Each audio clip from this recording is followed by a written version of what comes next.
इसमें एक और अच्छी कहानी है, सुनिए।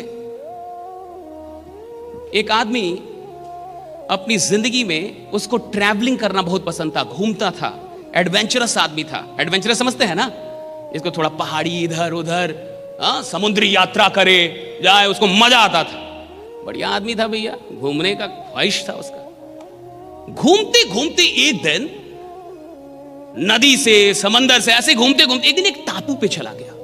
बहुत गौर से समझिएगा। अब जब वो टापू पे गया तो उस टापू पे कुछ लोग थे, एक छोटा सा गांव बसा हुआ था। लेकिन उस आदमी ने देखा कि इस गांव के लोगों में कुछ प्रॉब्लम है। प्रॉब्लम क्या थी कि किसी भी आदमी को उस टापू पे दिखाई नहीं देता था, सारे अंधे थे, पैदा लेते थे।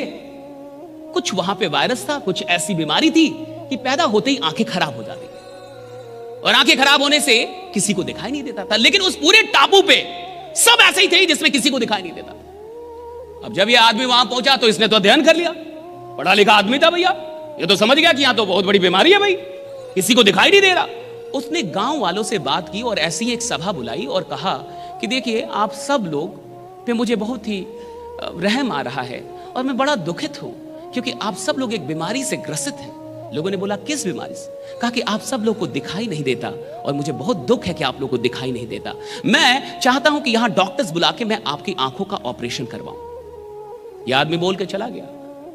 अब सारे गांव वाले एक साथ बैठ के और उन लोगों ने कुछ बातचीत की, और बातचीत का निष्कर्ष उन गांव वालों ने निकाला कि इस आदमी के साथ कुछ प्रॉब्लम है, लगता है ये बीमार है।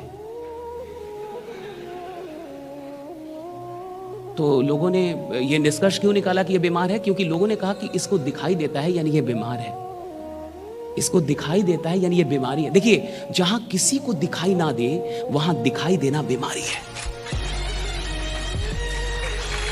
नहीं समझे? Very deep, it's very deep. जहां किसी को दिखाई ना दे और एक आदमी को दिखाई दे, बीमारी है। जहां मान लीजिए सबके दो दो पैर नहीं है और किसी का दो पैर हो जाए, बीमारी है। अब गांव वालों ने तय किया कि भाई सब लोग मिलके इसका आंख फोड़ना होगा। इसको दिखाई देता है, बहुत तकलीफ में है, बीमार है भाई। तो गांव वालों ने ये मिलके समझौता किया कि भाई कुछ भी करके आज रात इसके आंख फोड़ दिए जाए, क्योंकि एक ही आदमी है पूरी बिरादरी में जो बीमार है और इसको ठीक करना हमारा कर्तव्य है। ऐसे ही समाज में भी कोई आदमी अचानक से सपना देख लेता है कि मैं करोड़पति बनूंगा, तो उसके अगल बगल के लोगों को लगता है ये बीमार हो गया, तो फंस गया, राइट। अब 10 लोग मिलके उसको समझाने लगते हैं कि भाई इन सब चक्कर में नहीं फंसना, आराम से नौकरी करो।